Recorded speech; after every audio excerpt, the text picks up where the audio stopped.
Hi everyone, I'm making this video to talk more about growth in tech careers. Salaries in tech, especially in India, are very diverse. Just on entry level alone, you have companies that pay like 2 lakhs per annum, and at the same time, you have companies that pay like 40 lakhs, even in a bad market. So, a gap of 20x. And this gap only becomes wider and wider with more experience, especially if you're not growing in your role.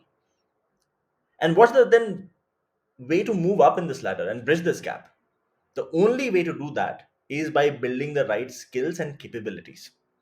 Hi, I'm Anshuman Singh, and I'm making this video to deep dive into what it takes for you to grow in your career. I also then want to take you through the scalar curriculum to talk more about how the curriculum actually bridges the gap that I'm talking about. I believe the scalar curriculum is one of the most comprehensive curriculum for your path, but then I'll also show you that. To assume that you are somebody who is tech adjacent, which means as of today, you are either an SDET or a QA, be it automation or manual QA, a DevOps, or you're a network engineer, or you're a Salesforce developer, or an RPA developer, or a ServiceNow developer, and so forth. So essentially, you do work in IT, but you might not be a typical backend engineer or full stack engineer. But let's say you're in a team that works with them. Um, Now, I'm making this video because I want to talk about what kind of growth paths exist for you, and not just the growth path, but then what does it take for you to learn to actually go on those growth paths. The reason why, again, I'm talking about that is because in tech or within tech, there is extremely high fragmentation within salaries, right? Like salaries have a very high range even on the same experience level. An entry level role might pay you 2 lakhs or 40 lakhs depending on the kind of skills you have, the kind of company you're working at, because there is this huge gap. Hence, understanding how do you move up can lead to high outcomes for your career. Hence, I'm making this video. However, let's say if you're not tech adjacent, if you're somebody else, there are links in the description of the video which would be for your corresponding persona. So please go and open that link. Please go and watch that video. If you stay back, then I'm going to assume that you're a tech adjacent. Now let's talk about the paths, line item by line item, right? So imagine, let's say you're in testing, so you're either a SDET or automation QA or manual QA. Firstly, let me define what the definition is, because these titles change from company to company, right? Now, if you're somebody who is responsible for QA, but you hardly write code or you write very minimal code in your day to day, you never write scripts. So maybe you're responsible for, let's say, writing down certain test cases, or you do manual testing mostly, then you're a manual QA. If you're somebody who does everything that a manual QA would do, but you also write scripts which help with automated testing, whenever something changes, then like doing this automated testing. For example, you might write Selenium scripts to basically simulate what happens, let's say, during a login, or what happens in a given product flow. Then you are somebody who is an automation QA. You're still writing test cases, but you're more familiar with coding. You're more comfortable with scripting as compared to manual QA. And then come SDET. SDET are actually very close to software engineers. In a way, they either are working on the platform for testing, which means how do I make sure that the job of writing these test cases and then running the test cases before deployment, this becomes extremely simple for developers. How do I ensure that the quality of code remains high so that things don't go and break in production? Um, or how do I build the right kind of tools for both developers and DevOps so that they could do their work properly? It involves a lot of coding, and in fact involves building products sometimes, framework sometimes. Hence, extremely close to software engineering. So those are the three definitions. Sometimes, I mean, companies use automation QA and SDET interchangeably. I mean, somebody might actually be an automation QA but might be called SDET. Hence, I'm clearing the definition. If you're an SDET, already very close to software engineering, you could choose to stay with an SDET. That's also a good career. Um, and I mean, then the things that are important for you are going to be around DSA design and maybe some bit of previous work. In fact, if you go and look at the what is required for being a good backend engineer, either at junior and senior roles, there's going to be significant amount of overlap with what you need to learn as well. Maybe the only part that differs is your description of previous work, what you did, why you did that, and maybe for whatever tools you might have used, maybe deeper questions around that. So that's option number one. Option number two, because you sit so close to software engineering, so you could also look at maybe moving to certain backend roles only if you find that very, very interesting. There will be some friction in the initial movement, but again, like if you have if you highlight your relevant work well, if you talk about your projects well, these transitions are very, very common. So that's for SDET. And again, like for that, exactly what to learn, what topics, etc., I will just talk about very, very shortly. On automation QA, again, look, you're already familiar with some bit of coding, some bit of scripting. In my experience, however, like that does not automatically come with comfort with complex coding, and DSA, etc. So, however, I mean, as you move up the ladder in better companies and like top product companies, there you are going to be evaluated even on DSA, even if you choose to stay within automation QA. So, if you choose to stay within automation QA, you're going to be evaluated on DSA, your previous work and automation tools. For example, maybe if you're working on Selenium, there might be questions on Selenium, or maybe you might be asked to write a Selenium script. The one thing which I will flag, however, is that both manual QA and automation QA are fields that are great. However, I mean, there is some potential risk to the number of manual and automation QA jobs that will remain in the future, given AI is likely to automate a lot of these processes. AI is likely to ease the process of writing tests, and maybe hence there might be shrinkage in the number of QA, manual QA or automation QA that might be needed. So hence I would also encourage you to start exploring or building projects on the side so that you're not susceptible to these risks, and you can look at a alternative career in case, let's say, these risks start to pose an issue. So hence I come to the option number two, which is you can choose to move to backend or full stack roles. Now, whether you choose backend or full stack, that depends on the kind of interest you have, the kind of work you have done. For example, if you might have been writing Selenium code, maybe you are more comfortable with front end and full stack, and maybe hence full stack might be the right option for you. Coming to manual QA, look, I mean, if you're a manual QA right now, I mean, there my recommendation is even stronger to start looking at other kind of roles. Manual QA is probably going to be the one of the first few roles within tech that will start to shrink massively, um, with the advent of AI. Now, hence you have two options. Either you start to learn scripting and you start moving more towards automation QA. That's your first jump and probably much easier transition to do. Um, or you could look at backend and full stack roles, which might be a bigger jump, would like take slightly more effort, but could be worthwhile.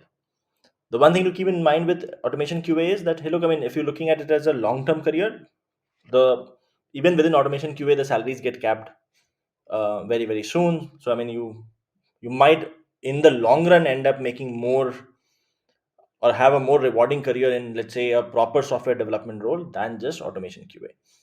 However, I mean, just automation QA could also be a good first move and easier move to do. Now, if you're just going to move in as an automation QA in your own company, then just learn those tools and maybe start working with some of the automation QA teams to slowly do that transition. Might be the first step to take. If you want to move to a better company, then you would have to do work on DSA as well, which means you'll have to learn coding properly and you'll have to do DSA. If you wanted to move to back and full stack roles, again, I'll talk about that a little later. Now let's come to the other roles, right? For example, let's say, what if you're today a DevOps or a network engineer or an SRE or a cloud engineer? Look, I mean, firstly, all of those are also good careers. There, one path could be that you're trying to move to better companies. Better companies would definitely have higher pay. Even within the company, there might be a better ladder to move up and grow really, really fast. um, Larger scale companies would have their own kind of challenges, which would help you even learn at a much faster speed. Now, if you're interested in that, which is how do I move up the ladder, then there is a in video link in the description of this video, which talks about, hey, look, I mean, what kind of job verticals exist within DevOps, and what is needed to succeed in those, and hence what are the interviews like. And in case, let's say, is Scalar relevant? Scalar also has a program on DevOps. You could check out if Scalar is relevant for you there or not. The other option is that you might want to move to backend roles. In fact, like as you start moving more towards platform engineering roles, I mean, they would become similar to backend roles. In those cases, I mean, again, the whatever is the path, I'll just talk about that very, very soon. Now, imagine I'm neither a QA nor DevOps or any form of DevOps. I am either a Salesforce developer or a ServiceNow developer, or essentially a developer on an enterprise software, where majority of my work is either configuring that enterprise software or maybe customizing like how my certain APIs work from my system, right? So basically, how is my system calling certain APIs for Salesforce or ServiceNow to get some work done? I might be writing custom code for that. Now, again, like here also there are two segregations. There are some Salesforce developers and ServiceNow developers who barely write code. They're mostly configuring things. Then there are some who actually are in the habit of writing code, because there is, again, like significant amount of code to be written to be able to customize the behaviors of the enterprise software to work the way I want it to. Now, if you frequently write code, then again, like you have significant overlap with back and full stack roles. You could look at moving to back and full stack roles, because then that opens the horizon of the kind of jobs you could apply to. Salesforce developer jobs or ServiceNow developer jobs might be limited, and there are only few companies that hire. Some of the top product companies, they don't hire on these roles. So hence you should probably explore that. If you're just configuring, look, I mean, then I would be worried for you, because unless you get into roles that are not repetitive, again, there is risk of things being automated, right? So hence I would suggest you should start looking at more coding heavy roles. Back and full stack could be one of those. Again, how to do it, then get started there, what are the elements there, I'll just talk about that shortly. RPA developers, look, I mean, RPA, which is robotic process automation, is a great role. If done properly, there is significant complexity in that role. So one option you could explore is staying in the same role. However, unfortunately, the RPA ecosystem, which is the kind of RPA jobs that exist in India, are not many. Which means most of the RPA jobs that exist in India are via service companies, and hence the work that comes to India is actually very repetitive and mundane. You don't end up doing complex work on RPA, while which is very unfortunate, to be very honest. However, so hence there are two options. One is you could continue to stay in RPA, but let's say if you can move to better companies outside of India that are doing some cutting edge work, that will help you learn better. There might be smaller companies in India which are again doing some cutting edge work. You should explore those as well. However, because the domain is so restricted outside of service companies, if at all you're not able to make those moves, you should also explore back-end roles, so that your breadth still not compromised. Your future is still not compromised, right? So explore both. Whichever can happen, great. now now that you have this clarity, um, I will talk more about if you were choosing option 2 in these cases, or let's say option 1 in the case of SDET, or maybe automation QA as well. Then what could the path look like? What are things that are important for you, especially for option 2? There, the first thing that is important is that because you're not necessarily coming from a backend or a full stack kind of role, hence projects or essentially proof that you are interested in this role becomes very, very important. Now, what does project with proof of quality mean? um, Firstly, um, If your work had any overlap where you actually did coding and you built something, you should highlight that kind of work, because it shows me that you have done relevant industry work, while that might have been just a 1 month project, 2 month project, or maybe you were just working with the dev teams, maybe you built something or some tool on the side. That is awesome. I mean, that is the best kind of project that you can have on your resume, which gives me confidence that if I hire you for the role, you'll be successful. So if you have that, that's the first thing. Filter for those kind of experiences, note it down somewhere, and then put it on your resume. um, if you don't have that, it's not the end of the world. Second thing is, if you build some side project which real users are using, it could be just be a browser plugin, it could be an app, it could be a website, it could be anything, but anything which is of utility which real people are using, that is awesome. If somebody has that on the resume, I would want to talk to them. um, if you don't have that, if you have contributed to, let's say, a large open source project, that is also great, because in a way I have assurance that you could have only have contributed if you wrote high quality of code and you actually made a fix to the open source project. So again, gives me confidence that you can actually similarly come and start contributing to my company as well, and hence your resume will get shortlisted. In the absence of all of those, even if you don't have users, no open source contribution, even then, if you build a project which is non-trivial, it's a complex project, I know that I can't build it in a day or two, it would take me time, and it is hosted on cloud and the code is on GitHub, so that I can go and check it out of how it is working, what is the quality of code, what is the quality of product, even then that's great, because I can verify the quality. If I have my inhibitions, if I have doubts, I can go and verify the quality. So the first prerequisite for you, if you have to make the switch, is that projects with proof of quality. Now the second thing is, okay, fine, if I'm moving to a backend full stack kind of role, look, what seniority would I be hired on? Can I be hired as an architect? Can I be hired as a senior engineer? Look, it depends on what part of your prior experience is seen as relevant work. What is the overlap? If you have very high overlap, yes, sure, you could get into senior roles. However, to be honest, I don't see that you get hired into an architect role immediately. It's just a question of SD1 versus SD2. You could be, but I mean, to be honest, I rarely have seen direct hiring into SD3 or architect or a principal engineering role if you're in a tech adjacent role. Now, if you don't have relevant experience, then probably the level where you get hired at is either entry level role or maybe slightly higher than entry level role. So, firstly, your relevant experience, overlap of experience matters. Second thing is, do not expect that you get hired into a management role immediately. Companies look for prior management experience, especially with managing dev teams. Assuming you are in a tech adjacent role, I'm assuming you don't have management experience, and even if you have it for the tech adjacent teams. So that transition is also hard.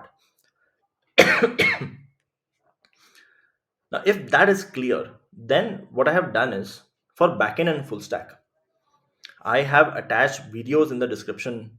Um, I have attached links in the description of this video where I talk about um, what the path should look like depending on what level would you be targeting in backend or full stack.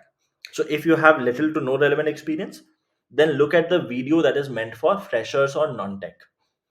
um, Again, the things you need to learn are the same. Maybe you might still get hired at a slightly higher level than entry load, but the thing that you have to learn will be the same.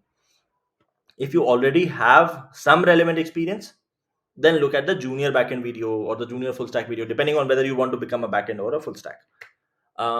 If you have significant relevant experience, for example, you're an SDET and you've been coding for a very long time, a lot of relevant experience, then look at the senior backend or senior full stack video. The links are in the description. I again hope this video was helpful and was able to guide you. Please go and watch those videos, because without those videos, this video is still incomplete. Thank you.